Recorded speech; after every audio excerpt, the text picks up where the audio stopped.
Oh, hey, guess what? What? The package I had to return to the people in New York has been returned.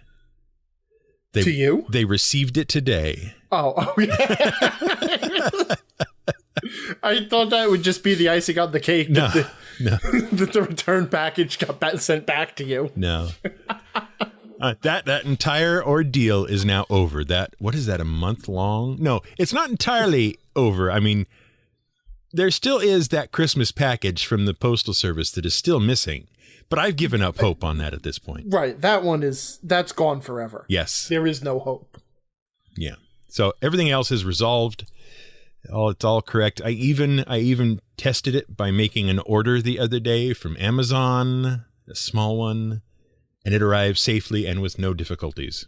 Well, I have decided, I got an email from Amazon shortly after yet another one of their packages was marked delivered by the Postal Service, but not actually delivered, and then was delivered 4 hours later after I had picked up my mail at the postal box. And then I got home to an email from Amazon saying we're raising the Amazon Prime rates. Yes, I saw that for the monthly subscription. Yep. Yes, I said, well, that's it. You're done. Uh-huh. Because, we don't use it for anything. No. Like originally I got Amazon Prime again because I gave up on Amazon Prime after the first slew of delivery problems. Uh-huh. Because the only thing I really used it for was the free shipping with a guaranteed time frame. So that I knew that I could be here to receive a package when it was being sent. Mm-hmm. And they couldn't do that. And mainly because of the Postal Service. So I gave up on them.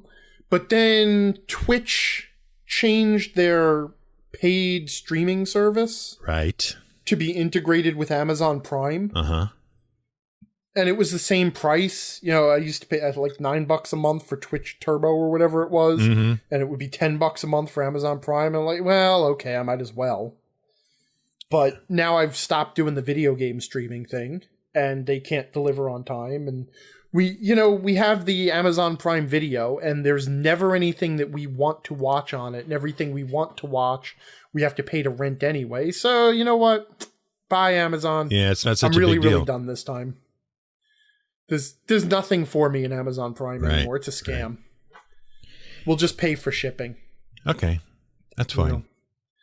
And honestly, the 2-day shipping versus 3 to 5 day shipping, it really doesn't make a big difference, and we don't order that much from Amazon again. Yeah. That anymore, so. Amazon Prime 2-day shipping has saved my butt exactly once in the number of years that I've had it. Mm-hmm. And I'm kind of with you. It doesn't really pay off in the long run. I don't care. That $99 you pay or whatever it is for a year. Mm-hmm. If you just divide that up between the number of actual shipments you get, you save, I think. Unless you're like an every week kind of ordering person, you have to have something from Amazon every week, then maybe it's a deal, but I don't think most people are. Well, the thing was, having the free shipping, we did order more from Amazon. Mm-hmm. Because once you have the free shipping, even things like, I hate to say this because I know we're going to get yelled at now over the whole, friendly local game store BS. Oh, here we go. Yes. Okay. But ordering a book from Amazon is cheaper if you don't have to pay for shipping. Yep. Hands down. Yep. Always cheaper. Yep. So suddenly a book that I would have gone to a game store or comic store or Barnes & Noble to get, I would just order it from Amazon and have it in 2 days. So having Amazon Prime did change my behavior. So I was actually paying for the shipping. I mean, I was actually making up the cost. You know what I mean? Right. You know what I'm trying to say. I know what you're saying. But at the same time, it meant that I was using Amazon more frequently and not making as many trips to the store or the bookstore or whatever. Right. Now I'll just go to a bookstore, or I'll go to Best Buy, or I'll go to the dollar store for my paper towels. Yeah. I'd be more on board with this whole support your local game store if my local game store did anything to support me. Right. That's and that's my comment on that.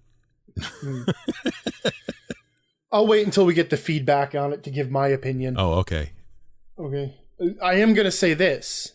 If you are any business in the world and your business model relies on people spending more money to you for your stuff out of the goodness of their heart, you deserve to go out of business. You, sir, are relying on charity. Yeah, I'm sorry, and that is not a viable business model. Nope. Okay, not at Support your local game store is totally anti-capitalist. And there are game stores out there who have found value adds. They have found ways to add value. You know, and that's what they have to do. Sell snacks so that when you have those events in your store, you're making some money. You know, I know a few game stores that do that now. Yeah, I think a lot of them do at this point. Yeah, but it means you're bringing in some revenue from the events that you otherwise wouldn't be bringing in revenue. Yeah. Though the innovation I like, actually, frankly, is the game store / restaurant or diner or whatever you want to call it, you know, or cafe, or bar. Yeah. Not so fond of that one myself, but it's a good idea. Yeah. But I know there was one game store that I used to frequent, and they had they had the big wide open table space in the middle of the store. Sure. Like they all do. But there were also 2 rooms at the back that had doors that closed with one game table in each one. Yep. And they would just let people use them freely. I'm like, you know what? At that point, make those like a premium thing. Charge a little fee to it, $20 for 4 hours for the table to use the table in the private room away from the hustle and bustle. Yeah. Do something like that. Find a way to add value. If you want people to spend money, you have to compete. Yeah, it's no longer enough to just have some product on the shelf and then sit squirreled away behind your counter doing nothing. Right? And be so familiar with your product that you can sell. When I worked at a large home improvement chain for a while, and I got a lot of really valuable training actually there. Yeah, which is why I was able to why I'm able to do so many repairs around the house now. But one of the things we did there, or one of the parts of training, was sell the whole project. Someone comes in for a can of paint. They don't just need a can of paint, right? They need a can of paint, and they need, paint rollers and brushes and masking tape, and they're going to want to do the ceilings too, and they might want to do an accent. And if you're knowledgeable about the project and the stuff involved, you could make sure that they walked out with everything they needed. It wasn't, like grilling, mugging them or beating them up for their money and trying to get more out of them. It wasn't like upselling to upsell. It meant that later on, they had everything they needed and didn't have to come back to the store. And they'd remember you there, and that built a relationship. So, when someone walks in and they're like, man, I'd like to get into D&D, and it's like, okay, well, you buy the player's handbook and okay, see ya. It's like, hey, well, you know what? If you're getting into D&D, you're going to need a set of dice. Why don't you buy a set of dice while you're here and get a little dice bag to keep them in? That's what the cool kids do, It's rough. But I don't, this is not what I want to talk about right now on this show. Sorry. This is not. I want to know how your first session of D&D went with your new group. Oh, yeah, the first session. That was last night. Yeah. Yeah, that one. Yeah, so as in case the players are listening, we're recording this on the 24th of January, which means last night was the 23rd of January. It was supposed to be the first game session of our new fantastic campaign, and it didn't happen. Uh-oh. Yeah. Pray tell, why did it not happen? Well, I'm going to tell you honestly, I did something very, very smart. I canceled the damn session. Okay. See, there were a couple of factors involved, but what it really comes down to is I was woefully unprepared. Or let me say underprepared. Underprepared, okay. I was underprepared for the actual game. I'd spent a lot of work on the campaign itself. But, actually building a game session, it was something that was supposed to get done over the weekend. But then for a couple of days, I was without a computer. And I have a little bit of an injury, so I wasn't really doing a lot of work. And, so I was a little bit unprepared. And the character generation actually didn't happen until the middle of last week. So I didn't even get a chance to look at the characters until over the weekend.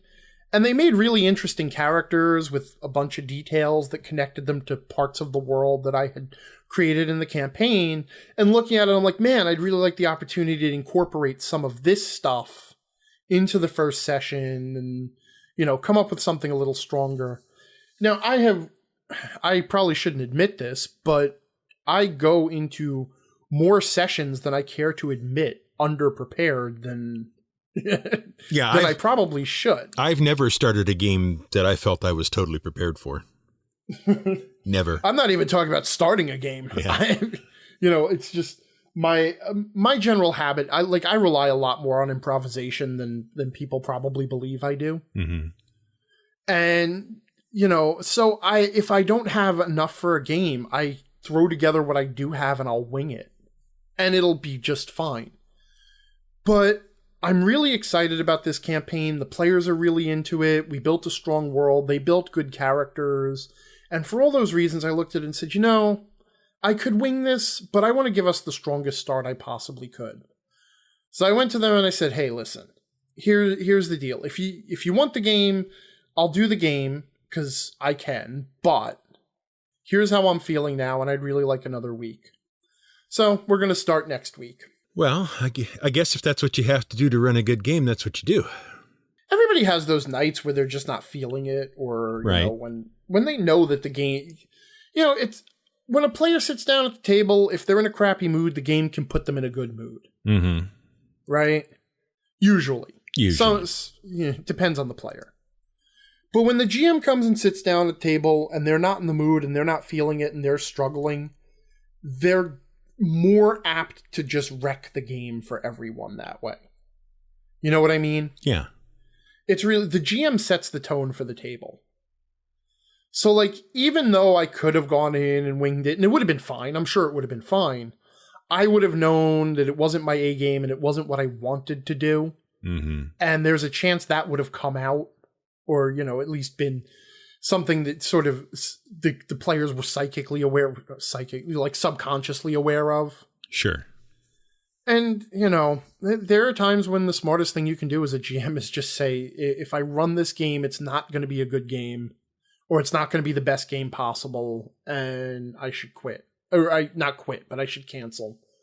I don't advise doing that often. Yeah. But especially if, it's the first game of a campaign that we're really excited about, and we've spent 4 weeks now building up this campaign.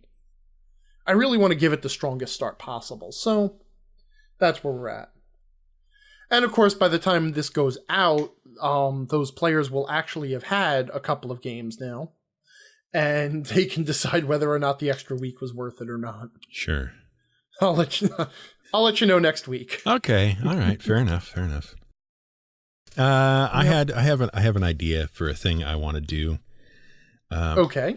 But I'm concerned that the timeliness of it is going to be a bit off because of when I want to do it. Okay. What is that? Well, you may... Or is this secret and are you just teasing me now? No. This is the thing. We can talk about it. It's fine. Okay. So you may remember last year around May, I wrote a whole big series of review articles on whatever that thing was. The Tales from the Yawning Portal. Yeah, Tales from the Yawning Portal. You remember that? Oh yeah, actually that was a great series of reviews. Cool. I should go back and reread that. Thank you. Yeah, I'm thinking it's about time I wrote a second series of reviews. Have some content. Yeah. Well, plus they're just fun. Yeah. It's fun to write that kind of thing. Yeah. Especially what you did with it, because you were not exactly complimentary. I was not. And as Anton Ego observed in Ratatouille, we thrive on bad criticism because it's fun to write and to read. Sure. I mean, there were parts of it I liked. I just go read the reviews. You'll see what happened. I assume there'll be a link in the show notes. Oh, I'm certain there will be. Whoever's in charge of the show notes is pretty good about that. Snow notes, yeah, okay. It was white and fluffy and slightly cold. The thing I'm thinking about doing this year, because apparently I can only write reviews once a year, and it must be in May, right? Because believe me, I've kicked around this idea for an entire year. I mean, not this specific idea, but the fact that I should do more reviews and whatnot. I've kicked around for an entire year and have clearly not done it yet. And the only time I've really gotten excited about it here was in the last 2 or 3 days where I thought, hey, May's coming around again. I could do some more reviews. But you maintain a really, I mean, it's a regular update cycle. Yes. You can't yes, it say is. that it's not. No. Definitely a regular update cycle. Predictable. Yeah. And actually, you're almost more frequent than Captain Disillusion. Yeah, almost. I'm sorry, Captain, if you're listening. I'm sure he is. Yeah, well, he's probably our biggest fan. Anyway, so I'm thinking what I would like to do is a review of the entire Genesys core book. Oh. Yeah. But the problem is, it'll be in May. And it's already been out for 2 or 3 months at this point. So in May, it'll have been out for half a year already. I just, part of me says the timeliness is not good on that one. It's like by then everybody will have formed their little opinion. Wrong, of course, but they'll have formed their little opinion and had that out and about already. Mm-hmm. So maybe that's not what I want to do. You see the conundrum I find myself involved with. I suppose. I mean, there are a couple of ways to look at this here. Uh-huh. Okay. I mean, are you really doing it to actually change people's purchasing behavior? Or are you doing it as a critique and analysis? Yeah, it's yes, critique and analysis more than anything else, I think.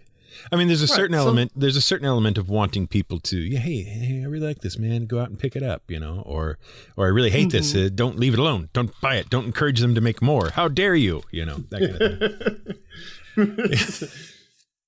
But I feel like that second half wave there will be gone by then. It'll be like there won't be anything I can do to say yay or nay, really, other than just... Whereas now, if you were to come out with this tomorrow, it would be like the make or break for Fantasy Flight. Oh, yeah, really. Totally. Yeah. Just ruin the entire company. No, I take your point, but I just feel like the timeliness is important when you're doing a review. Well, then that brings me around to the second thing. And I mean, I have to respect a regular update schedule. Mm-hmm. But it is also possible for you to break from your update schedule in this particular case because of the timeliness factor. I don't know. I'm pretty locked into that schedule. I mean, I did a whole 1 series on that schedule. Well, no, I understand that. Well, I mean, you've established the schedule now. If you don't keep to it, I understand that your readers are not going to know what to expect from you. Right. They may drift off. So suddenly throwing them something in February is just going to confuse them. Right. Then they won't know, well, when do we show up next? October? Yeah. I mean, it's a problem, No, I agree with you. But I think in this case, if you were to introduce it properly as...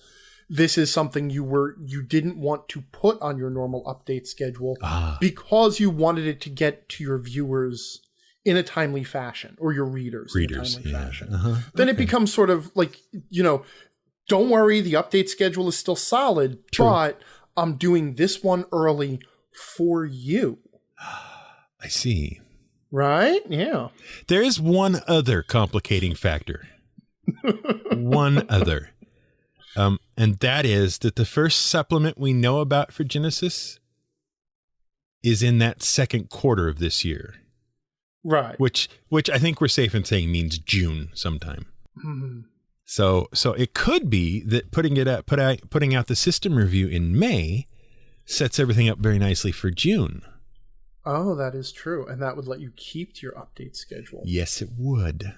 Okay, what if, now, I mean, just from a marketing perspective, Uh-huh. what if you were to post a teaser now saying, listen, before you buy Genesys, just wait until May. Wait 4 months. For my review. Yeah. Wait 4 months. Or alternative, you know what, honestly, if it's, okay, now, obviously, we're being facetious here. Yes, a little bit.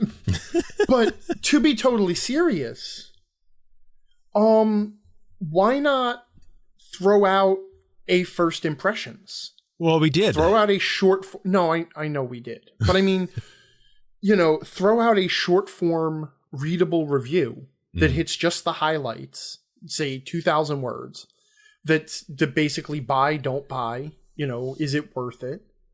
And then say that, in some time, you're going to have a full critique and analysis of the system because you really want to break down the system. But for those people who value your opinion, now they have the short form review and they can make a quick buying decision, and you can hit the high points, you hit the low points. You say, these are the reasons to buy, these are the reasons to not buy, and let them go from there. Plus, that'll also prime your pump a little for writing a little bit more of a review. I suppose that means...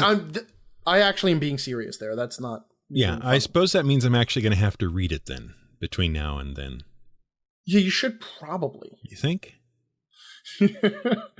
I mean, I'm not sure that's actually a thing that people do anymore before they write reviews. At least not, what do I want to call them? Non-professional reviewers?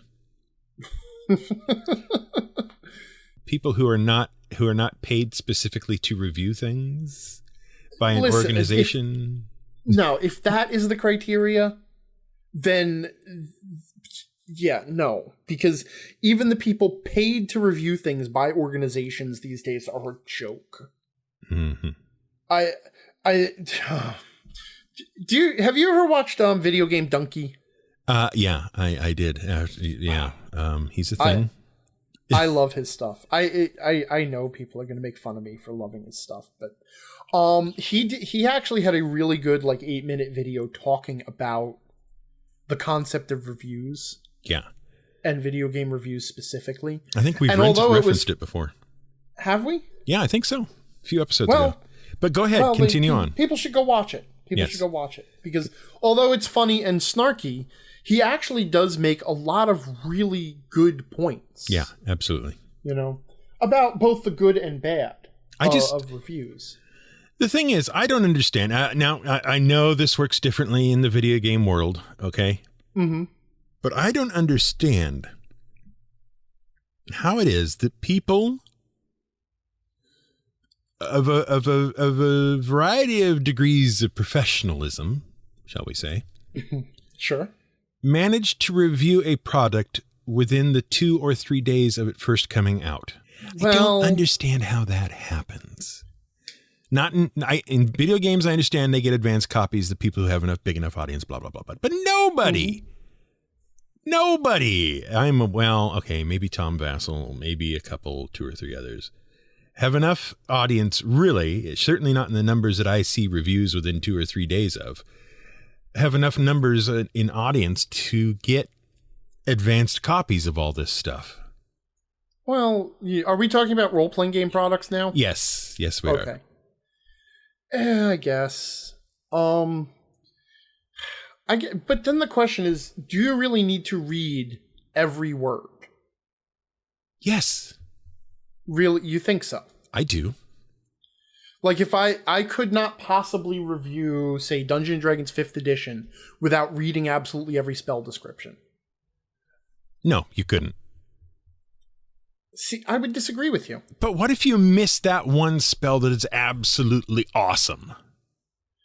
If my review... Or the one that breaks the entire game.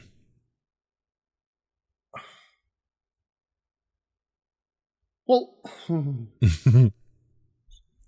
You asked the question. I guess in an I'm just infinite answering universe, that's possible. Uh-huh. I mean, in terms of missing the one spell that makes the game awesome, if the game's awesomeness actually hinges on the existence of one single spell, then it deserves the bad review. And if the game is so good that I give it a good review, except that there is one spell contained therein that breaks the game, I would actually hardly call that a broken game. There are effects in the game. There are always unbalanced things. There's always wobble. Sure. And there's always degrees of wobble too. I mean, I will continue to call out the druid polymorphing issues as severely broken issues in D&D 5th edition, to the point where I do not even allow druids anymore. Right. But I also don't think that is such a big thing where I would say, no, don't play D&D. It's something that's worth being, it's worth being aware of, but also... But you're not aware of it because you didn't read the spells. Yeah, but...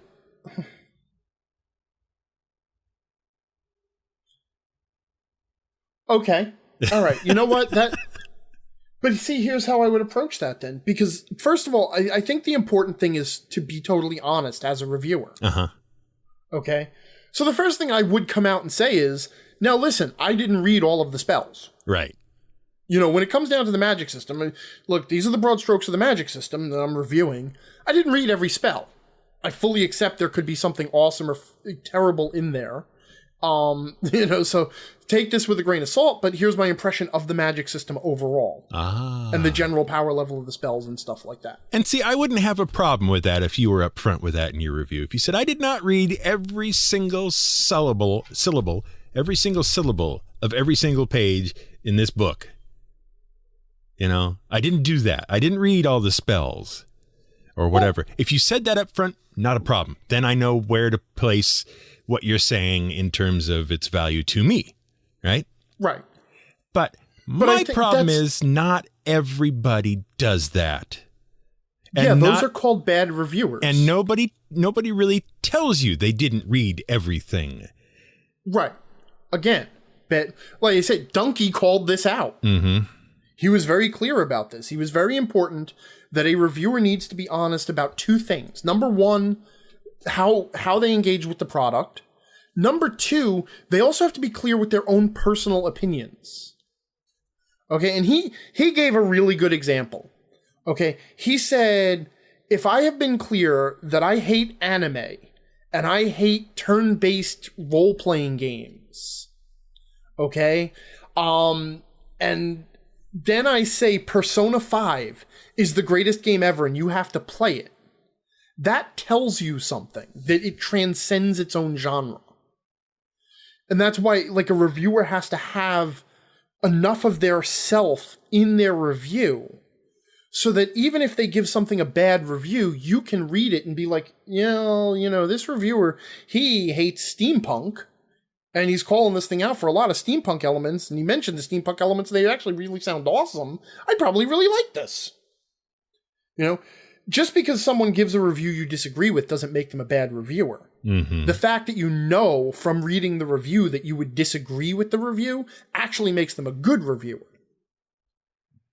Right. But that brings me around to the other problem with the RPG review process that we're not even touching on here. And that is that these people are reviewing a role-playing game product based on reading it. Yeah. Okay? As far as I'm concerned, you do not know how that game plays until you've played that game. So the first words written on the reviewer's blog or whatever they have should be, now we didn't play this game, so we don't know how it actually plays, but this is how we think it would work based on our reading of the rules. Which right there would make me suspicious. Right. Okay, as far as I'm concerned, you know nothing about a role-playing game from reading it. You know stuff about it, but you know what I mean. Yeah. Okay, you can't read a set of rules and know how they're going to feel. It's like video game reviewers do not get a copy of the programming code. Mm-hmm. and review that. Right. They actually play the damn game. And that's basically why I don't even bother with product reviews for role-playing games. All right. Well, I'm glad we settled that. That's good. So, you haven't really solved my problem.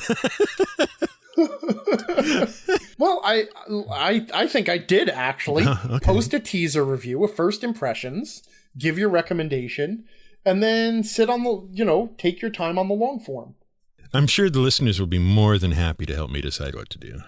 I'm sure they will too. So speaking of reviews. Yes? You mentioned in some previous episode, in the recent past, because I can still remember it, so it must have been the recent past, having a negative experience with the first 4th edition adventure, if I remember correctly, Keep on the Shadowfell. That is correct. A very negative experience. Yes. A repeated negative experience. I would like to, in an effort to get you to go seek out and read something, I would like to share with you a passage. If I may. I'm not normally the read out loud storytime type. Sure, that's my job. Okay? Yeah. So just to preface this, back in 2008 or 2000, okay, it looks like it was January of 2009 when this started. January 2009, this guy Greg Tannehill, I have no idea who he is except that he's Greg Tannehill. He started a blog over on Blogspot called 11 Foot Pole, specifically to review the first adventure of 4th edition and the 4th edition game as seen through the lens of that first adventure, Keep on the Shadowfell. He then proceeded to post about it, basically go through it for 9 months. It looks like he went through November, reviewing that product, and I think he then started to go into the second adventure, the Thunderspire Labyrinth, and then disappeared forever. Okay. His review, as told through a series of blog entries. Well, I'm just going to give you an example, because this is the only way to describe it. This is one of the early ones. This is a description of Calorel, who you may remember was the villain in Keep on the Shadowfell. Well, I might remember that if I ever got that far, but okay, carry on. Okay. The unifying villain of Keep on the Shadowfell is Calorel, a cultist of the demon of undeath, Orcus. He plans to open an ancient rift lying under the titular keep, and thereby create a hole between the material world and the temple of Orcus in the Shadowfell. Evil cultists and dark portals are well-worn cliches, and Calorel treads it to a fault. But the amusing thing about him is that as villains go, he's quite crap. He gives off the impression of someone who's read a wide selection of magazines on being an evil mastermind, and then finally decided he had to give it a try in person. I like this guy already. Everything he does, there's a specific paragraph I have to get to. Okay. Because that's the paragraph that slays me. Okay, it's not long, I promise. This is a short entry. That's fine. Let's see. Everything he does could come straight from a textbook, from such staples as hiring goblin mercenaries and raiding local villages, through to lairing in crumbling ruins. If he was on the internet, he would have a villainy-themed MySpace page. It's hilarious because none of it makes any sense outside of the context of the cliché. There's no reason for him to be raiding Winterhaven. Winterhaven has nothing he wants. In fact, had he not sent Irontooth and the kobolds to raid Winterhaven, no one would ever have known he existed, and he would have completed his plans in peace. Similarly, he has this tribe of goblin guards. What are they guarding him against? The hobgoblins, who appear to be guarding him against the undead, or the undead, who appear to be guarding him against the goblins. And he writes these letters to his minions. This is the part that slayed me. This is the part that made me read absolutely every entry in this blog. Because this was the main way in the adventure that the plot moved forward, is that you killed someone and you found a letter on their person. Okay. He writes these letters to his minions full of expository text and signed with his name. They run along the lines of, "Dear Minion, Just a reminder that, as you know, my evil plan to open a gateway to the Shadowfell is proceeding apace. As you are well aware, I am still in the crypts under the keep where I must not be disturbed by pesky adventurers. Love, Calarel. And then his minions keep these letters in their pockets for weeks, just so that they can be found by heroes following the minions' inevitable death. Go over to this blog. It is still there. Yep. Start at the beginning and read the entire bit-by-bit review of Keep on the Shadowfell. You don't even have to have played it to enjoy it. Wow. It is a delight. It's all like that. Yeah, I'm looking at this, and he has really got a lot of articles if they're all just based on Keep on the Shadowfell. He's made his bread and butter out of that. Yep, and then like I said, and he knew when he was done too. Yeah. He was done after that. He actually does too call out there's actual good stuff in there too. He does call out a few good things. But he's mostly just taking the piss out of the adventure, an adventure that sorely needed piss taking out of it. Yeah, that was not a genius way to start my encounter with 4th edition. Ambassador Amir wrote into the website regarding episode 17. He says, I am a bit bemused at the simultaneous disdain at WotC for not supporting 5e enough and at Paizo for supporting Pathfinder too much. I guess the two questions which come from this bemusement is, 1, what is the opinion of the hosts on what the optimal level of support for a company would be? And 2, on which side is it better to err? Okay, you have identified the two extremes. Not enough and way too much. Right? There's lots of middle ground in there for improvements on both sides, frankly. My feeling is the amount that is correct is the amount that feels most comfortable and keeps the company in business. But the problem is, it's my comfort we're talking about and their business. Right. I do love these questions that are like, you complain about this and then you complain about this. Mm-hmm. It's like, how can you do that? And it's like, well, you go into a restaurant and you order a piece of chicken and it has no gravy on it and it's too dry. And then you go into another restaurant and they bring a funnel and keep pouring gravy down your throat until you drown in it. You know, oh, well, you complained about not enough gravy and then too much gravy. Yeah. Yeah. Because you can hate both of those things. Yes. It's perfectly okay to dislike both of those things. Honestly, there is an amount known as just right. So, I mean, if I really want to do it, it's not really so much the amount of support. Mm-hmm. It is the form and the execution of that support. Right. Okay, so Wizards of the Coast, barring one supplement, basically publishes a long-form adventure path every, 6 months or 9 months, whatever? Yeah, something like that, whatever their schedule is. So, if you want an adventure path that will take you from level 1 to level 12, and, you need that to run your game, you're golden. You have one of those every 9 months. Yeah. Fantastic. If you want absolutely anything else, you're out of luck. And that right there, that's a problem, is there's no variety in their support. There's no support for the GMs out there who are content creating GMs like I am. Mm-hmm. Where at this point in every other edition of D&D, I've had the second monster manual. Yeah. I've gotten a whole library. Well, I guess we could go to Volo's Guide to Monsters. They just didn't call it the second monster manual. So to be fair, okay. But there is no variation in their adventures. Okay. We sort of called out Tomb of Annihilation for its structure before we had even read it.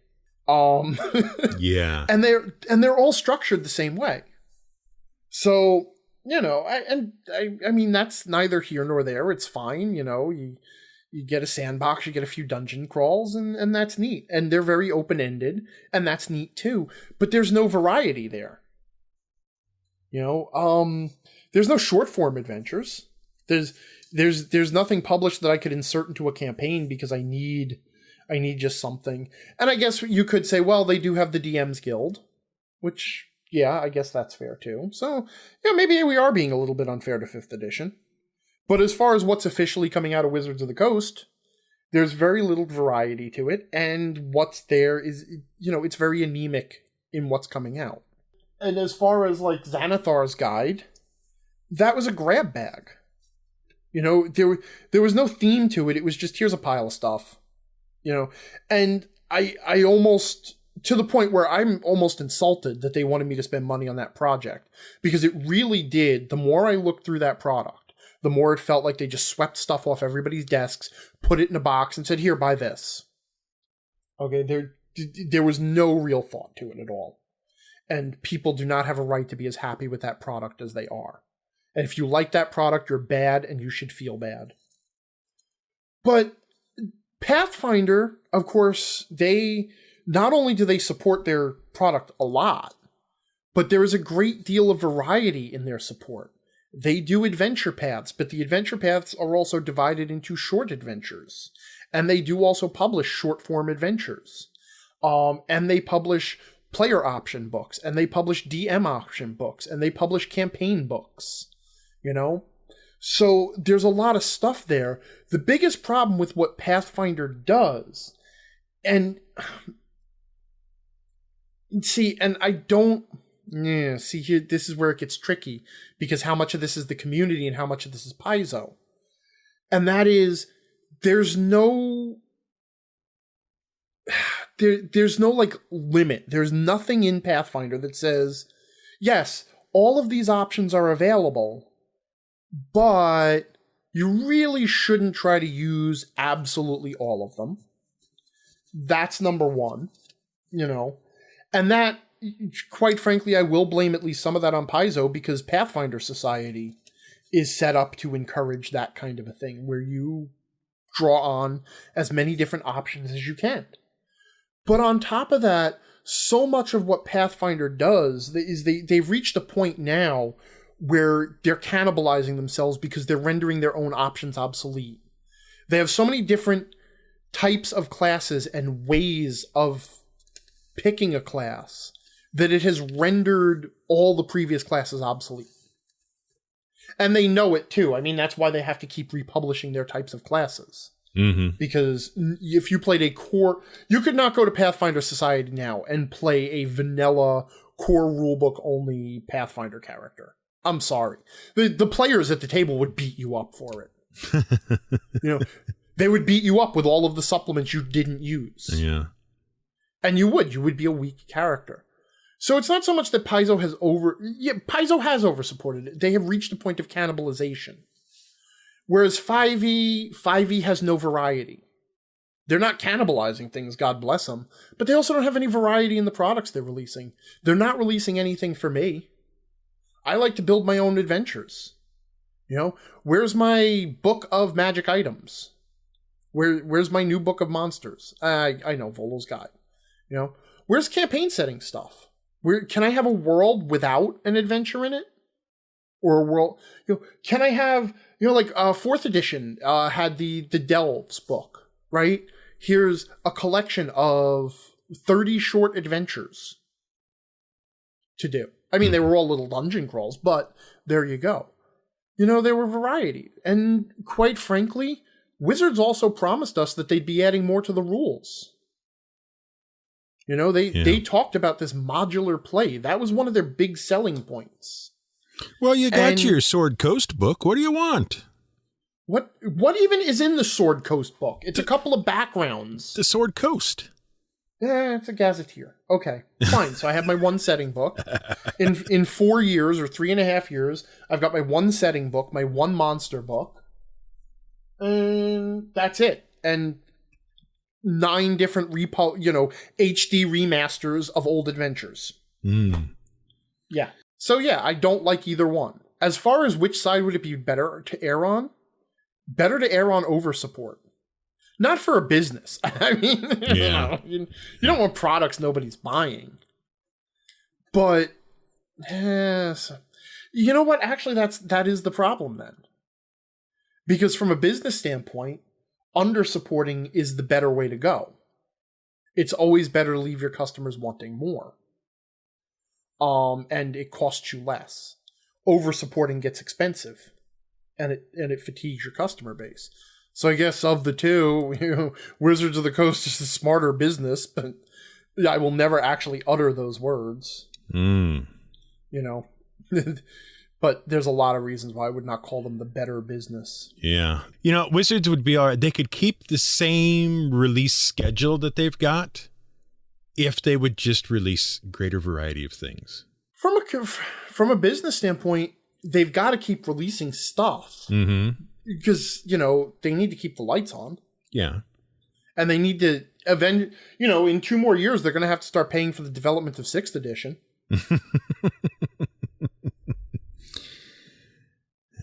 Listen to the panicked masses running through the streets. Gamer Concepts, I think, is what you're referring to. Yes, Gamer Concepts. I actually looking through their shirt selection. I realize this is not something that is going to mean anything to anyone beyond a certain age or below a certain age. Yeah, I think more likely below a certain age. Right, but they have a shirt that depicts Robert Boulay. What? Robert Boulay? Yes, so are you familiar with the Boulay or land shark? I am. That is often mispronounced as bullet. or bullet? Yes. All right, so now picture one with is that a pompadour? That is a pompadour. A pompadour and like the little, twin pencil mustache and a bow tie. Yeah. And that is Robert Boulay. That certainly is. And you can find it at gamerconcepts.com. Tell them we sent you. There was an article that came to my attention not too long ago. Okay. That I found amusing for a number of reasons.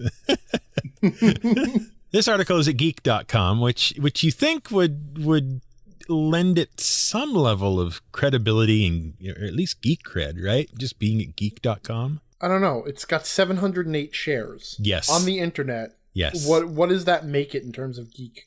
Well, either really successful or some kind of major disaster. Guess which one I'm going to vote for. Yeah, I've never heard of geek. Oh. Okay. I just went to their front page to see if I could figure it out. I did notice that this is where Movie Bob ended up. Oh, Movie Bob? Is that a thing I need to know? No, I do not recommend you go check him out. Okay. All right. Okay. That's fine. So, all right. This place claims to be in some form or other the center of all things geeky, more or less. Across a wide variety. I mean, they've got tech, science, games, movies, television, comics, anime, culture. I don't know what that means. A quiz about how much you know about online fraud. Yeah, no. I'm bookmarking that for later. Okay. Fine. Anyway, geek.com, they wrote an article here a couple of weeks ago, I guess, or a week ago, something like that. The article is titled 11 Tabletop RPGs That Need to Make a Comeback.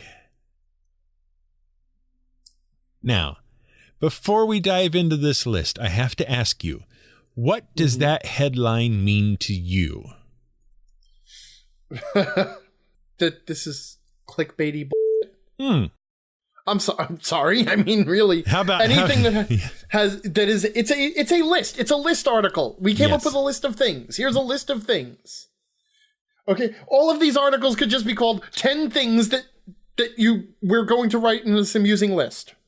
I meant more in terms of parsing it through the English language. What does it mean? 11 tabletop RPGs that need to make a comeback. So it's referring to tabletop role-playing games that are dead and forgotten and that should be revived in the current age. Right. Now I know what you're going to call attention to. A number of things. You wouldn't believe what I'm about to do to this article. But before we even get into the list, I really want to get into it in the intro. Yeah. Because that tells us everything we need to know about this. By all means, read that intro. Okay. One of the few truly great trends in 2017 was the return of tabletop role-playing. Where did it go? Right? Dungeons and Dragons got a boost from Stranger Things. But TSR's fantasy franchise isn't the only game in town. Okay, this person knows nothing about role-playing games. Nope. Okay, they just referred to it as TSR's fantasy franchise. Yep. Okay, a company that has not existed for 19 years. Yep. And I'm guessing based on the sort of people that seem to write for Geek.com, that Mr. K. Thor Jensen was not even a zygote when TSR existed. Yeah. As we'll see, that's not the only difficulty he's about to encounter. Back in the glory days, there were dozens of other competing pen and paper role-playing games for the true geek's attention. Mm-hmm. Did you know that once upon a time, there were dozens of role-playing games other than D&D? Literally dozens. Like literally dozens. Many of these role-playing games have faded into the mists of history. But with the medium undergoing a renaissance, the time is right to bring them back. Mm-hmm. Here are 11 of our picks for old-school tabletop RPGs that could get an update for the 21st century and be sweet to play. Okay, so this is the important bit. Okay, yeah, go ahead. RPGs that could get an update for the 21st century. Okay, which by the way means that they have not been published in 18 years. Right. That the last date they could have been published in was 1999. Right. That is important going forward. That is correct. But I do just want to make one observation. Okay. Here. Do so. And this happens with every edition of D&D. Mm-hmm. Okay, for the first 2 or 3 years, or I guess we're, a little beyond 3. Well, no, we're in 3 years now, right? D&D is 3 years old, 5th edition. Sure. For the first few years of the new edition, there were all these articles about how, oh my god, it brought role-playing games back, and D&D is back, and it's more popular than ever, and now there's a renaissance. This community, this gaming industry, has had more renaissances than anything else in the world, if you believe this crap. Yeah, it's literally undead at this point. Right, like I remember this when 4th edition came out, and I remember this when 3rd edition came out. I was a little young for when 2nd edition came out. Mm-hmm. Yeah, what was I? I was 10, 11 when 2nd edition came out. I wasn't following the role-playing game news. But they always make such a big deal about it. And like Wizards of the Coast likes to brag that, the game is more popular than ever and the sales are more than they've ever been. And it's like, yeah, no kidding. There are, like every year there's more people playing the game. Anyway, it just drives me crazy that we have to go through this whole, it's undergoing a renaissance, oh my god, it's back, like that's news. Okay, it's not news. These are puff pieces. These are, I think we referenced at one point FARC, right? Mm-hmm. This is advertising masquerading as news. Whenever you see role-playing games are going through a renaissance and D&D brought gaming back, it's advertising masquerading as news. Anyway, now... See if you can figure out who this is advertising for, though. I mean, aside from Geek.com. Yeah, okay. And all right. And badly at that. Uh-huh. All right, so suggestion number 1. For old school tabletop RPGs that could get an update for the 21st century. See if you can spot the problem and how long it takes you. Item number 1. Marvel superheroes. Got it. Oh, okay. Lay it on me. I suppose we are not counting the Marvel heroic role-playing basic game published by Margaret Weiss Productions. Well, we would have to be not counting it in order for this to be accurate. In 2012? Yes. We would have to be not counting it. Which, by the way, they had to stop publishing because they could no longer afford the license because it was right before Marvel became a giant thing. Mm-hmm. Yep. Okay, so we're already in trouble with item number 1 on the list. Mm-hmm. Shall we move on to item number 2? Well, let's play the same game. Let's see if you can spot the problem here. Let me know when you figured it out. Okay. Number 2. Star Wars. Stop. The role I have figured it out. Sense a problem? This one is actually a double problem. This is two problems in one. Go for it, sir. First off, in order for this to make a comeback under the terms of their description here, an update, we would have to ignore the Fantasy Flight Games' highly successful Star Wars role-playing game series. Well, that really did fly under the radar, though. Oh, yeah, hardly anybody noticed that. It's not like they made like 6 different versions of that game. No. They also specifically reference the D6 system by West End Games as needing to make a comeback. Fantasy Flight Games is publishing the West End Games version in a commemorative edition.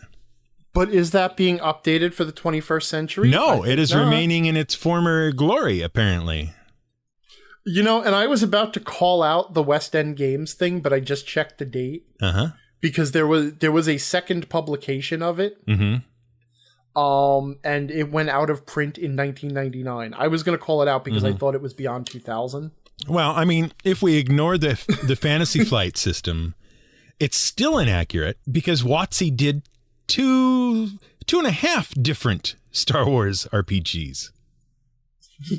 That would be what? Star Wars in 2000, the Star Wars role-playing game in 2000, the revision of it in like 2003. Right. And then the Saga edition, which should have been 2006 or 2007, right? Something like that, yes. Yeah. Because the Saga edition was the test bed for a lot of 4th edition mechanics. Yeah, so it had 2007. And I say this every time that comes up, it's actually the better 4th edition system. Saga Edition was a really good system. Yeah. Or it would have been, except that it never existed because these are games that faded into non-existence and have not been updated since at least 1999. Now, they might be on a little clearer ground here with this next one. So if you spot something, you let me know. Okay. A game called Aftermath. Nothing? Okay. The 1980s were the peak of atomic hysteria when we believed that the Ruskies would press the button at any minute and send us all into a hell of nuclear fire. Several post-apocalyptic tabletop RPGs came out during the decade, but one fondly remembered is Aftermath. Now, I have never heard of this before. Right. See, I'm now questioning the whole fondly remembered thing. This is exactly where I'm at. Fondly remembered by whom? Yeah. You're survivors of a nuclear apocalypse, scrounging for food and supplies in a radioactive wasteland. Like many FGN titles. What's FGN? I don't know what FGN is. Like many FGN titles? Yeah. FGN or FGU? It says FGN. Because the publisher was Fantasy Games Unlimited. Just telling you what it says. Is that possibly a typo? It could be. I mean, N and U are pretty far away on the keyboard. You'd have to be seriously typoing. I suppose. Yeah. But no, FGU Fantasy Games Unlimited, according to this, they were the ones who wrote this. Okay. Which, by the way, that fun fact gets more fun as this list goes on, too. Yeah. Let me finish this brilliant sentence they have constructed here. Like many FGN titles, it boasted a complex rule set that did away with levels in favor of a more robust skills-based system, and updates were released for it until 2010. Okay. Oh, wait a minute. Hold on a second. I'm a little lost now. Released until 2010, huh? Yeah. I now have to question whether this person understands what the 21st century is. I didn't notice that one on my first read through. Okay, so there's another strike against this whole article. We're already up to 4 strikes, and we've only covered 3 of the entries. This is you're gonna just absolutely jump up and down on this one. Street Fighter: The Storytelling Game. Oh my! No, it's good that that's dead. Sure. Oh my! Really? Really? This is what they want back? Well, it was produced by White Wolf in 1994. Yeah, okay. You make your own World Warrior, it says. Right, you make your own Street Fighter. It was it was based on it was the White Wolf D10 rolling system, but it had like this card mechanic. Oh. I really don't remember too much about it. A friend of mine had it, and he was very excited about it until we played it once. Okay. And he ceased being excited about it, and obviously from my memory of it, you can tell how it really sticks in your mind. Right. I'm going to let this one slide as somehow making the categories they have set up here. This does actually fit the premise of the article. Although I'll give them that. Although I will argue about whether it needs to come back or not. Right, but that's subjective. Within the framework of the criteria they have laid out, we have to give them a pass on this one. This is something they want to play again. Okay. I can't judge them for that. All right. But at least they did manage to get one that did actually cease existing prior to 1999. Okay. And has not been republished since. Okay. This next one I'm worried about for entirely different reasons. Powers and Perils. Avalon Hill was the name in wargaming in the early 1980s. And when Gary Gygax approached them about publishing Dungeons and Dragons, they turned him down flat. That turned out to be a mistake, so when profits from tabletop role-playing beckoned, they responded with one of the most complex and detailed fantasy systems of the decade. 1984's Powers and Perils was beloved by hardcore grognards for its wild complexity. The game featured multiple different skill systems with individual resolution tables, tables for all kinds of events, and 5 separate rulebooks.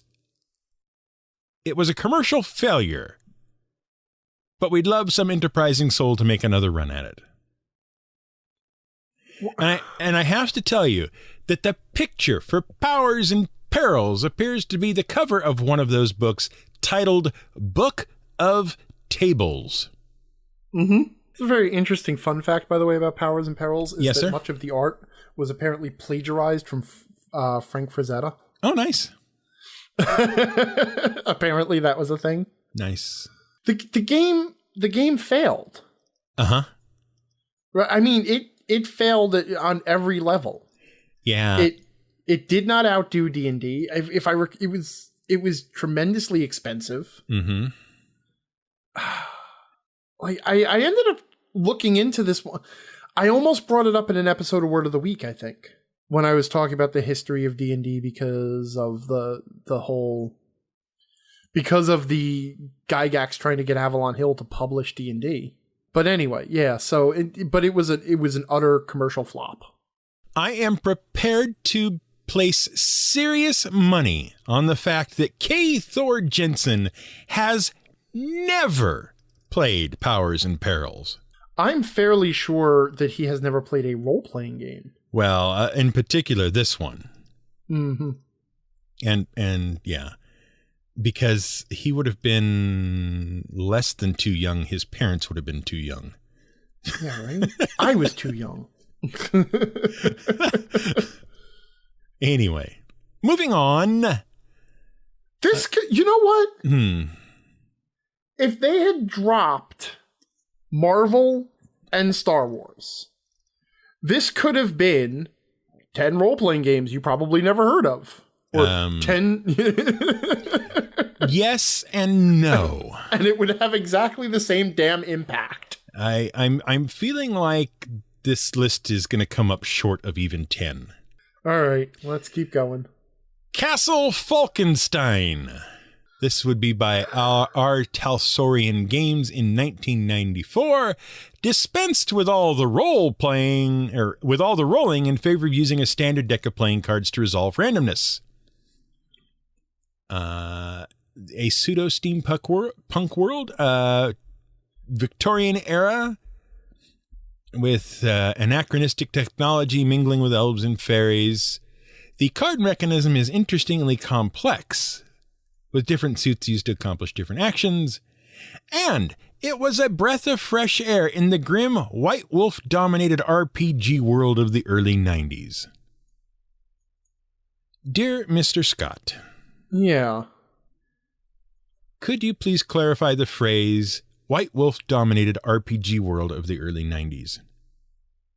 Well, you know, they were one of the literally dozens of role-playing games that once existed before it was only TSR's Dungeons and Dragons. The dark days we live in now where only TSR's Dungeons and Dragons exists. Right. Yeah, but once upon a time, White Wolf dominated role-playing games. Dominated. Right. It was them, then TSR's Dungeons and Dragons, then 10 other games. Right. But okay, I gotta call BS on this one. Okay. Didn't GURPS do a Castle Falkenstein? Gosh, you would like to know that, wouldn't you? Now I'm actually looking this up because my knowledge of Castle Falkenstein and fun facts about it is limited. Yep, published in 2000. GURPS Castle Falkenstein. Oh, what a freaking surprise. Well, imagine that. Broke the rules. Oh, here's another one. Okay.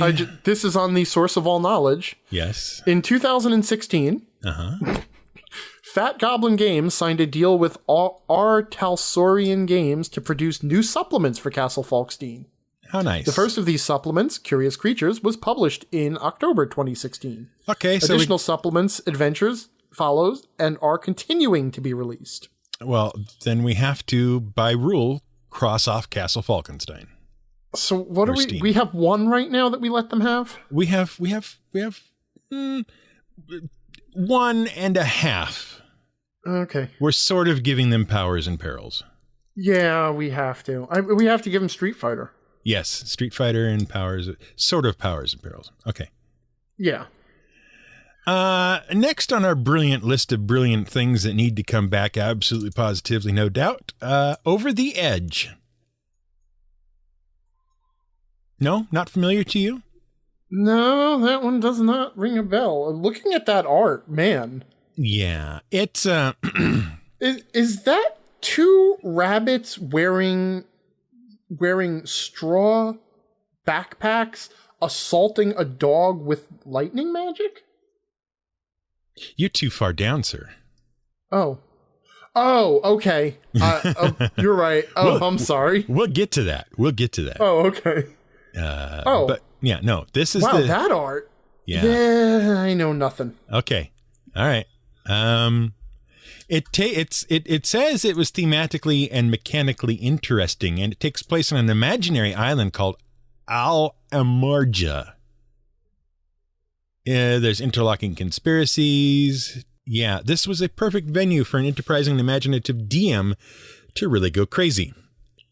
And although the company that produced it, Atlas Games, is still in business, they don't seem to be doing much with the franchise past a 20th anniversary edition a few years back. Do you want to guess when the 20th anniversary edition a few years back was? I mean, I haven't looked, but I'm willing to bet it was sometime post 1999. Yeah, I would bet. So let us see here. Well, this looks like first public. Just from the art style, this is like early to mid 90s, right? Yeah, I would say. Which means its 20th anniversary would have been early to mid this decade. Release date August 2012. There's your comeback. Bye. Yeah, but they even admit it. Like, it's still in business. They did a 20th anniversary edition.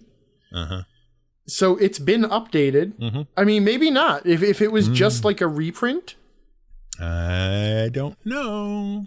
Yeah, I think it's important to say that it had its chance to have a comeback. Mm-hmm. And that was in 2012. And it did not, to my knowledge, come back. No, it seemed... Actually, okay, wait. I'm going to disqualify this on firmer ground. Okay. Even if the reprint was, or even if the anniversary edition was simply a reprint and therefore not an update for the 21st century, Sourcebook AG2304 at your service was released in 2001. Okay. Now we come to your little slice of strangeness. Yeah. You are correct, sir. There appears to be a dog being attacked by 2 rabbits. Oh, okay. Yeah. And there can be only one reason. It all reason. makes sense now. Yeah. I scrolled down. There can be only one reason for that, and that reason is bunnies and burrows. The mouse guard of its day. Pretty much, yes. It was like that. It was, what was it? Watership Down, basically. Right. The role-playing game. Yeah. Right. It was inspired by. Inspired by. Now, the case here for bunnies and burrows that they're attempting to make is much less strong. I feel like they haven't really sold it in the same manner they've sold or tried to sell the other items on this list. Because basically, it just tells you that this was an early example of the first playing of non-human characters in RPGs was bunnies and burrows. And that seems to be the... Hold on, non-humanoid creatures. Yeah, non-humanoid creatures, whatever you want to call it. That seems to be the sole selling point of this particular entry for this individual. I am not, sir, going to point at GURPS again and remind people that there is bunnies and burrows for GURPS. I'm not going to do that because that would be petty. Yeah, but that was 90s though, wasn't it? Yeah, I'm looking. 1992 was GURPS, Bunnies and Burrows. But so technically still before the 21st century. It hasn't been updated for the 21st century. But none of the GURPS stuff ever goes out of print. I know. Okay, fair enough. Also, if you would like, you can get the original Bunnies and Burrows on Drive-Thru-RPG. But it hasn't been updated for the 21st century. But it hasn't been updated for the 21st century. Okay. All right. So interestingly enough, Bunnies and Burrows was also published by Fantasy Games Unlimited.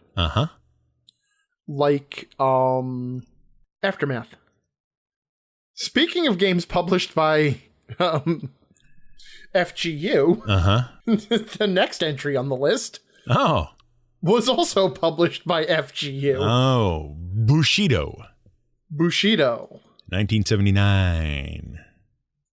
Predated America's fascination with Japanese culture by at least a decade. Nope, that's not true. I can point you to a whole raft of weekday anime cartoons. Wow.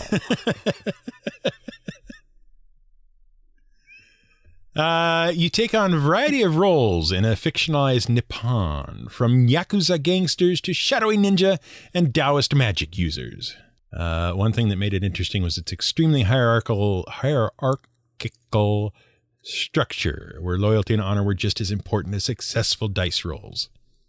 It got great reviews in its day, but was also criticized for excessive complexity, a common issue with early tabletop RPGs.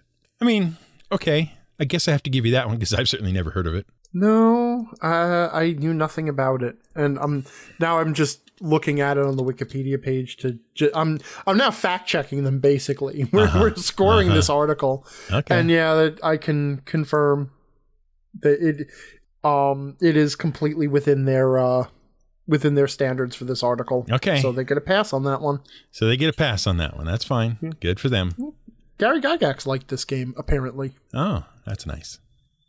And, okay, ranked 17th in a 96 reader poll of Arcane Magazine to determine the 50 most popular role-playing games of all time. So, maybe. I will even go ahead and say that they have that there is an actual objective measure that they can use to say, beloved and deserves a reboot. Okay. So, not only do they have a thin pass on 2 others, they now have an official pass on this one. Yeah. Okay. Well, they're getting better. They can only go down. They can only go uphill from here. Attack of the Mutants. If you read Marvel Comics in the 1980s, you probably remember the lurid full-page ads for Attack of the Mutants, a board game with role-playing elements. They already ran out of role-playing games? They have failed. This fails at the first hurdle. It's not even a role-playing game. The entire premise is players teamed up against radioactive college students storming their building. I don't care. It's not even a role-playing game. It's not. Well, they've done well so far. Finally, the 11th entry. This must be the winner. This must be the one that makes the whole list make sense, right? Oh, God. I'm sorry, I scrolled down already. Paranoia. That's right. I said paranoia. Paranoia is what I said. There. I'm just going to leave it right there. I was scrolling up to check the date. Because didn't Mongoose just publish what? A new Paranoia? What? Are you sure? Like at the end of last year? Are you sure? Are you positive that like how can that possibly be true? Box set released March 2, 2017. I would like to point out that there have been no less than 3 editions of Paranoia. I was getting there, but I'm more stunned by the fact that, like, at this point, all he had to do was type in the name into Google to find out if it had been released 9 months before he wrote this article. Yeah. Okay, like, okay, fine. He, might have overlooked the, we might not count the anniversary edition or in Paranoia for Windows or whatever it was. Just in the 2000s, you had Paranoia XP. Right. The 25th, that was 2004. 2009 was the 25th anniversary edition. And 2017 was a successful Kickstarter crowdfunding for a brand new edition, which has been sent out to backers as of March 2017. No. The box set was on sale. I almost bought it at Gen Con. Oh, yeah. Yeah. No, I this was not something I was going to Wikipedia for. I'm telling you, March of last year, there was a box set that was released that people could buy. There you go. All right. There's your, I don't know. I don't know what to tell you. This is your list, folks. This is the list you have been handed by reputable site geek.com. Yeah, and source of all your geek information. Right. Kenneth Thor Jensen, see us after class. Yeah. Bring a note from your doctor. Oh, actually, I don't know if it's Kenneth. It's just K. Yeah. He looks like a Kenneth. So their total score of 11 items is 2.5. Holy cow. 2.5. Like, what are they paying that guy? 3.5. Excuse me. 3.5. This is like somebody was paid to write that article. I assume. That's the going theory. Right? Somebody was paid to write this. Somebody who knows nothing about role-playing games or the industry, clearly. Someone who's never played a role-playing game was paid to write this. And literally, he just had to, like, everything he gave was just like was the same facts that I could turn up by looking at these games on Wikipedia. All I would need is a list of 10 role-playing games you play. In fact, there's probably out there a month ago, somebody probably put up with a list of 10 role-playing games you never heard of. And that's probably where he got his list, and then he just looked up factoids about them and turned the list into his own article. And then he put Marvel and Star Wars on the top because it's Marvel and Star Wars. And that'll get people to keep reading. Because there's stupid people out there who are looking at it like, oh yeah, I like that Star Wars movie and Star Wars making a comeback. They really should make a role-playing game out of it now. I want his job. It's even better down if you scroll down into the comments, because everybody has jumped on him. But I want to point out the one guy who said, I would add Legend of the Five Rings to that list.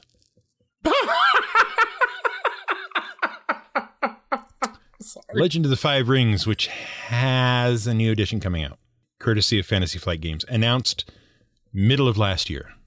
Well, I like this comment too. Why is this story tagged as Dungeons & Dragons when it's not about D&D? Because D&D is what people are reading about now. Somebody suggested Traveler, which is currently in print, I think in at least 2 different versions. Actually, you know what? Maybe they should consider hiring some of these commenters to write these articles. I've actually been thinking about trying to get a hold of a Zelda Wind Waker thing for my perusal, but I don't know enough about it. Man, I actually just started replaying Zelda Wind Waker, and man, could I give you some recommendations for the Zelda? How much time do you have? I'm out of time.